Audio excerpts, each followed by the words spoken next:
नमस्कार दोस्तों, मैं सचिन कुमार स्वागत करता हूं आपका अपने YouTube चैनल @SPG UPSC में। फिर से आप सभी का स्वागत है। तो हमने ताम्रपाषाण काल तक पढ़ लिया था। आज हम पढ़ेंगे सिंधु घाटी सभ्यता के बारे में। तो चलिए सिंधु घाटी सभ्यता के बारे में जानते हैं। तो सबसे पहले सिंधु घाटी सभ्यता, सिंधु घाटी सभ्यता 2500 से लेकर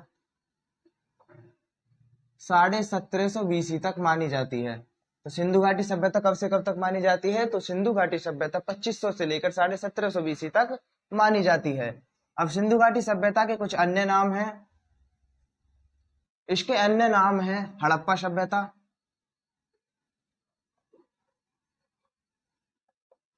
हड़प्पा सभ्यता, कांस्य सभ्यता,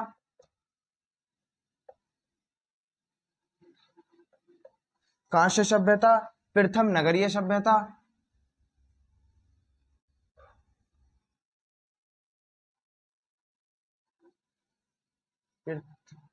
प्रथम नगरीय सभ्यता और सुमेरिन सभ्यता की बेटी, सुमेरिन सभ्यता की बेटी। तो सिंधु घाटी सभ्यता के अन्य नाम कौन कौन से हैं? तो सिंधु घाटी सभ्यता के अन्य नाम हैं हड़प्पा सभ्यता, कांस्य सभ्यता, प्रथम नगरीय सभ्यता और सुमेरिन सभ्यता की बेटी। अब सिंधु घाटी सभ्यता के जो कुछ समकालीन सभ्यता थी हम उनके बारे में जानेंगे। तो सिंधु घाटी सभ्यता के समकालीन कुछ सभ्यता, जब हमारी सिंधु घाटी सभ्यता पनप रही थी तो उस टाइम पर कुछ और भी सभ्यताएं थी जो पनप रही थी। जैसे कि कौन सी है? चीन की सभ्यता। जैसे कौन सी है? चीन की सभ्यता जो हवांगहो नदी के किनारे है, जो हवांगहो नदी के किनारे स्थित थी। हवांगहो नदी के किनारे। एक है मिस्र की सभ्यता,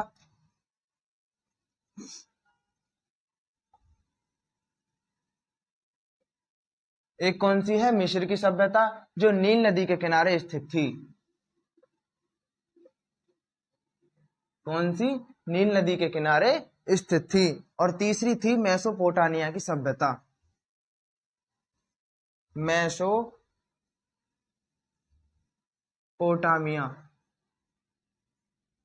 मेसोपोटामिया की सभ्यता। मेसोपोटामिया की जो सभ्यता थी वो थी दजला और करात नदी के किनारे,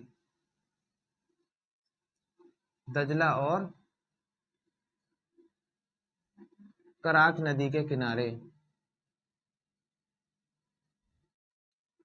पूछ लिया जाता है कि मेसोपोटामिया की सभ्यता कौन सी नदी के किनारे स्थित थी? तो मेसोपोटामिया की सभ्यता दजला और करात नदी के किनारे स्थित थी। मिस्र की सभ्यता नील नदी के किनारे स्थित थी और चीन की सभ्यता हवांगहो नदी के किनारे स्थित थी।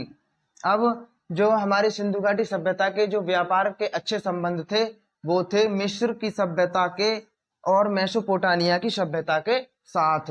तो सिंधु घाटी सभ्यता के जो व्यापार के संबंध थे, व्यापार के संबंध अच्छे थे। किसके?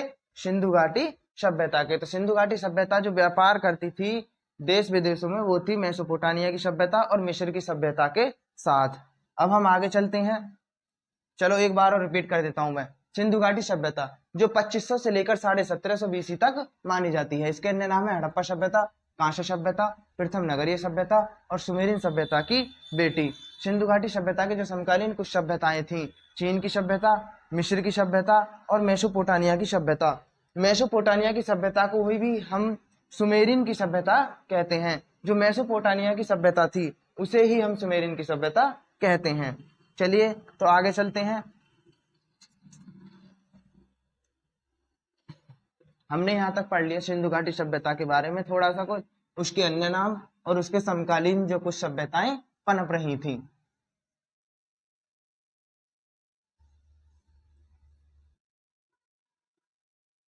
सिंधु घाटी सभ्यता प्रथम बार कब खोजी गई थी?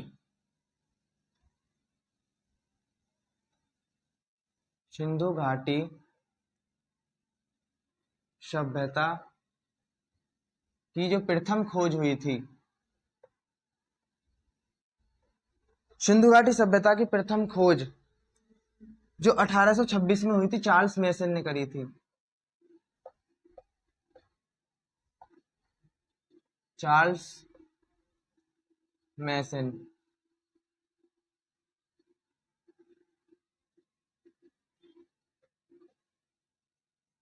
सिंधु घाटी सभ्यता की पहली खोज 1826 में चार्ल्स मेसन ने की थी। और सिंधु घाटी सभ्यता का जो प्रथम बार सर्वेक्षण किया गया था, सिंधु घाटी सभ्यता का प्रथम बार जो सर्वेक्षण किया गया था, सिंधु घाटी सभ्यता का जो प्रथम बार सर्वेक्षण किया गया था वो किया गया था 1856 ईस्वी में।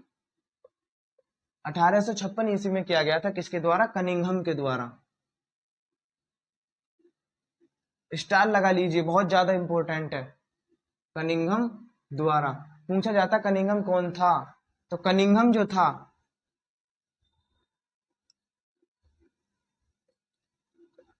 भारतीय पुरातत्व,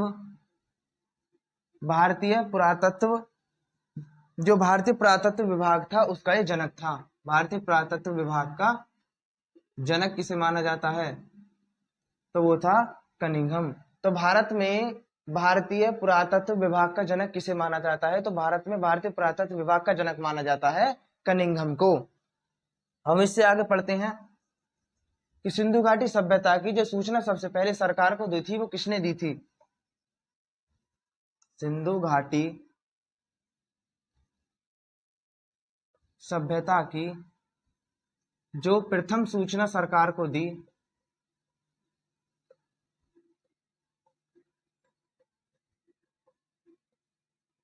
वो दी गई थी 1856 ईस्वी में ही। किसके द्वारा? बर्टन बंधुओं के द्वारा। बर्टन बंधुओं के द्वारा। बर्टन बंधु जो थे ये दो भाई थे। दो भाई थे, कौन कौन? जॉन बर्टन और विलियम बर्टन। और कौन थे? William Burton. तो सिंधु घाटी सभ्यता की जो प्रथम सूचना सरकार को दी थी वो दी थी 1856 ईस्वी में बर्टन बंधुओं ने। बर्टन बंधु जो दो भाई थे वो थे जॉन बर्टन और विलियम बर्टन। ऐसा हुआ था कि सन 1853 से 56 के बीच में लाहौर से कराची के लिए रेलवे लाइन बिछ रही थी।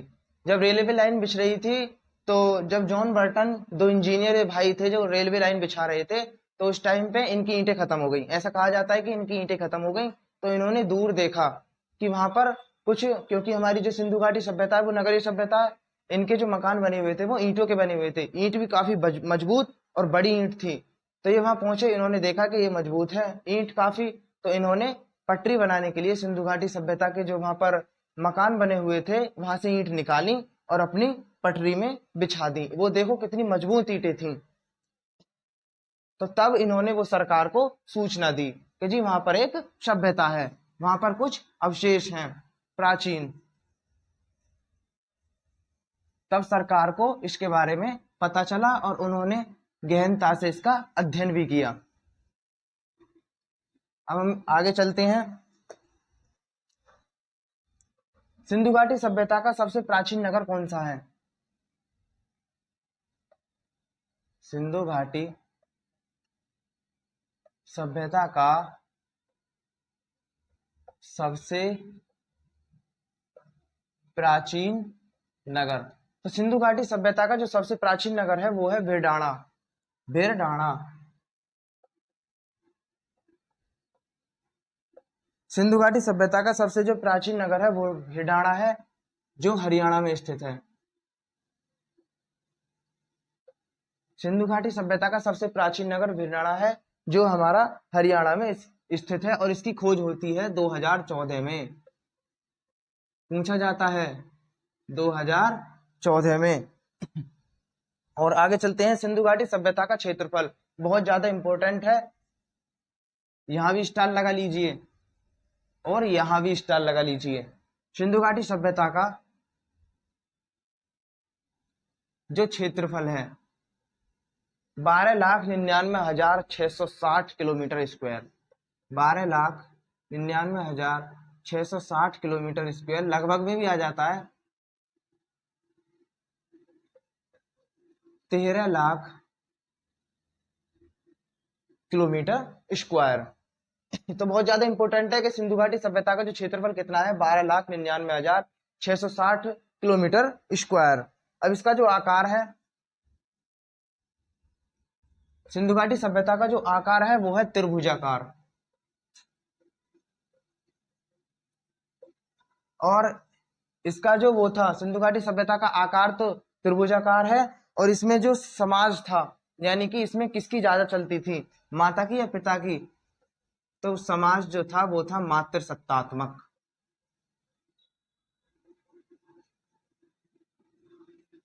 इसमें समाज कौन सा था, तो इसमें समाज था मात्र सत्तात्मक। जैसे आज के टाइम पे हमारे घरों में हमारे पिताजी की चलती है, उस टाइम पे माताओं की चलती थी इसमें सबसे ज्यादा। तो मैं रिपीट करता हूं, आइए देखते हैं सिंधु घाटी सभ्यता का सबसे प्राचीन नगर कौन सा है, भिड़ाना हरियाणा। इसकी खोज 2014 में होती है। सिंधु घाटी सभ्यता का जो क्षेत्रफल है 12,99,660 किलोमीटर स्क्वायर है, लगभग 13 लाख किलोमीटर स्क्वायर। सिंधु घाटी सभ्यता का जो आकार है वो त्रिभुजाकार है, और सिंधु घाटी सभ्यता का जो समाज है वो है मात्र सत्तात्मक। चलिए तो आगे चलते हैं।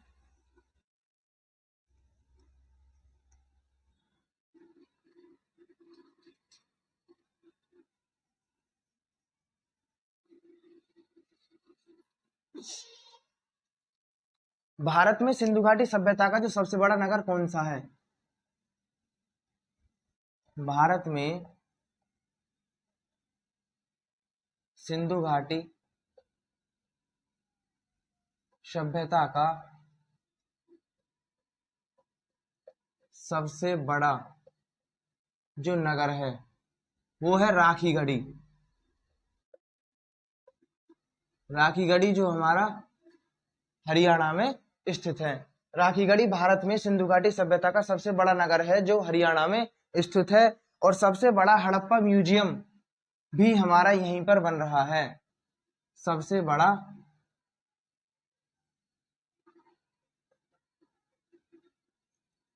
हड़प्पा म्यूजियम,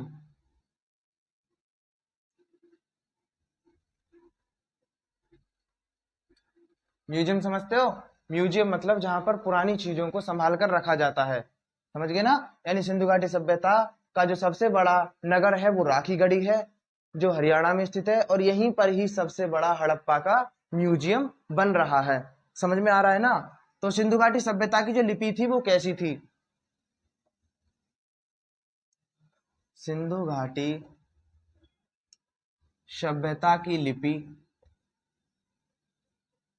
यानी सिंधु घाटी सभ्यता की लिपि क्या थी, लिखने का तरीका क्या था, वो थी भाव चित्रात्मक।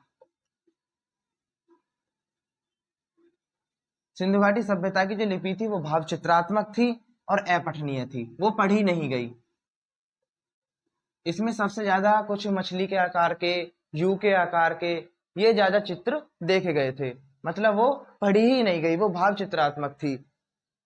इसमें जो पूजा होती थी किसकी होती थी, सिंधु घाटी सभ्यता में पूजा किसकी होती थी, तो वो होती थी, सिंधु घाटी सभ्यता में जो पूजा होती थी उर्वरता की देवी, उर्वरता की देवी जिसे बोलते हैं मातृ देवी।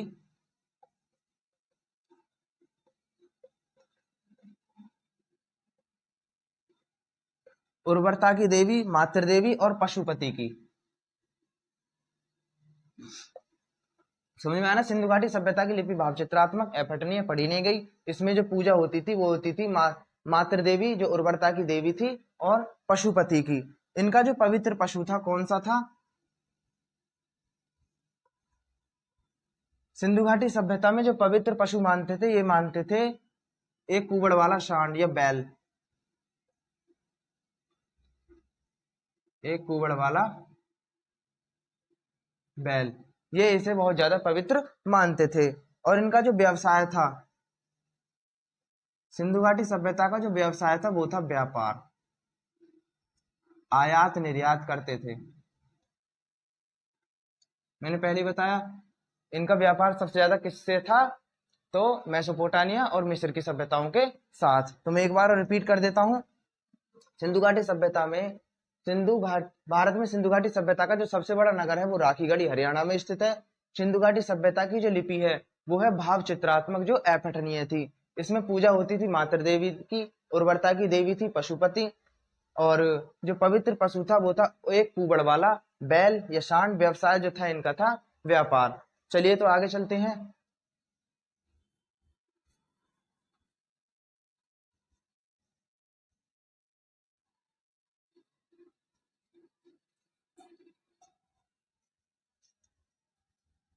सिंधु घाटी सभ्यता का जो विभाजन था वो 2 टीलों में था।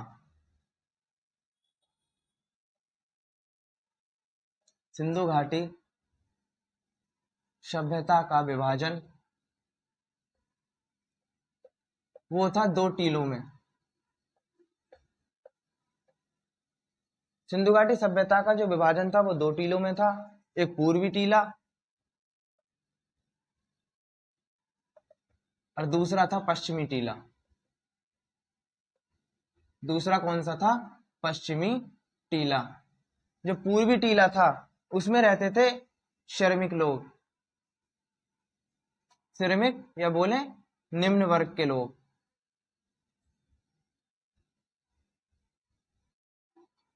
और जो पश्चिमी टीला था, पश्चिमी टीले में रहते थे हमारे बड़े, जिनके पास मतलब बड़े लोग रहते थे पश्चिमी टीले में, अंदर जो उच्च वर्ग था। तो पूर्वी टीले में श्रमिक निम्न वर्ग रहता था और पश्चिमी टीले में रहते थे उच्च वर्ग के लोग। ऐसे ही धौलावीरा है। धौलावीरा का विभाजन, स्टार लगा लेना इनके पास। एक तो सिंधु घाटी सभ्यता का विभाजन और धौलावीरा, इसका सबसे ज्यादा पूछा जाता है कि धौलावीरा का विभाजन 3 वर्ग में था। धौलावीरा का जो विभाजन था वो 3 टीलों में था। दुर्ग टीला, मध्यम टीला और निचला टीला।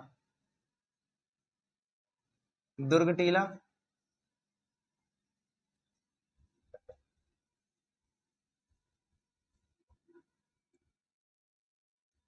मध्यम टीला और तीसरा है निचला टीला। इसमें भी ऐसे ही है। दुर्ग टीले में उच्च वर्ग के लोग रहते थे, मध्यम में उससे कम और निचले में निम्न वर्ग के लोग रहते थे। अब मैं रफ कर देता हूं आगे समझ में। सिंधु घाटी सभ्यता का विभाजन 2 टीलों में, पूर्वी टीला और पश्चिमी टीला। पूर्वी टीले में श्रमिक लोग रहते थे, पश्चिमी टीले में उच्च वर्ग के लोग रहते थे। और धौलावीरा का विभाजन 3 वर्गों में किया गया, दुर्ग टीला, मध्यम टीला और निचला टीला।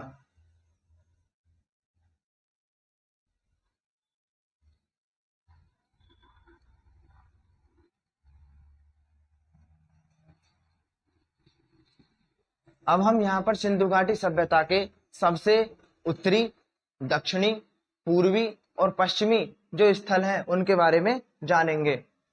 जो सबसे पूर्वी स्थल है, सबसे पश्चिमी स्थल है, सबसे उत्तरी स्थल है, सबसे दक्षिणी स्थल है, मैं ये भी मिटा देता हूं ऊपर से, थोड़ा अच्छे से समझ में आ जाएगा।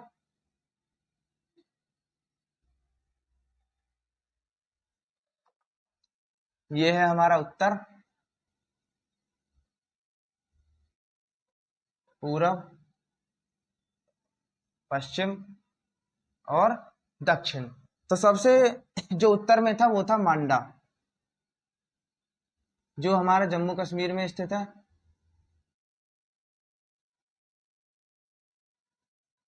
जो सबसे उत्तरी स्थल है वो कौन सा है? तो सबसे उत्तरी स्थल है मांडा, जो जम्मू कश्मीर में स्थित है। और कौन सी नदी के किनारे स्थित है? तो चेनाब नदी के किनारे स्थित है।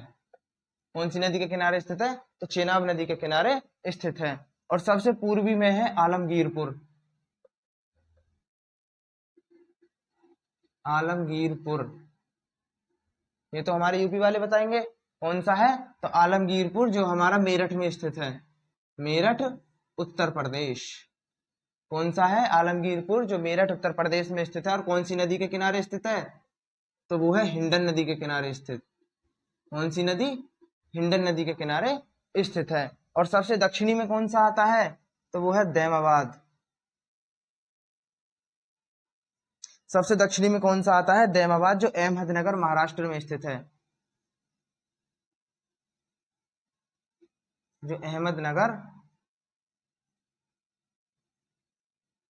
महाराष्ट्र में स्थित है और प्रवरा नदी के किनारे स्थित है। नदी कौन सी है?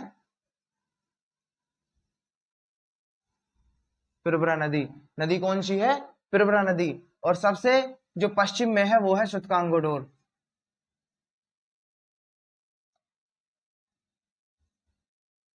सबसे पश्चिम में स्थित कौन सा है? सूतकांगोडोर, जो हमारा बलूचिस्तान पाकिस्तान में स्थित है।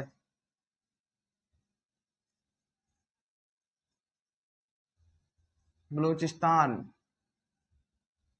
पाकिस्तान में स्थित है और यह दस्क नदी के किनारे स्थित है।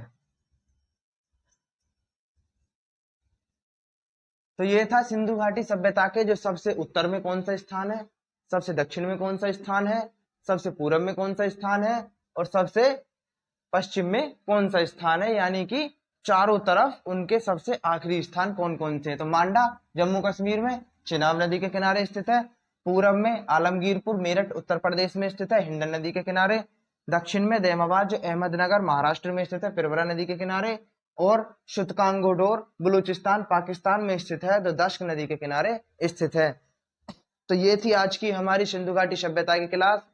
तो आपने कितना सीखा इस क्लास से, और कमेंट करना ना भूलें कि आपको कैसी लगी मेरी क्लास। लाइक करें, सब्सक्राइब करें, और अपने माँ बाप के सपनों को अगर आपको पूरा करना है तो आपको दिन रात मेहनत करनी पड़ेगी, और आपको मेहनत करनी ही पड़ेगी। ऐसा नहीं है कि आप तुक्के के चक्कर में लग जाएं। समझ गए ना? आपको जब अपना जीवन, अपने माता पिताओं को जीवन अगर उच्च शिखर पर ले जाना है तो आपको डटकर मेहनत करनी पड़ेगी। आपका भाई आपके साथ है। जय हिंद, जय भारत। मैं इसी के साथ अपनी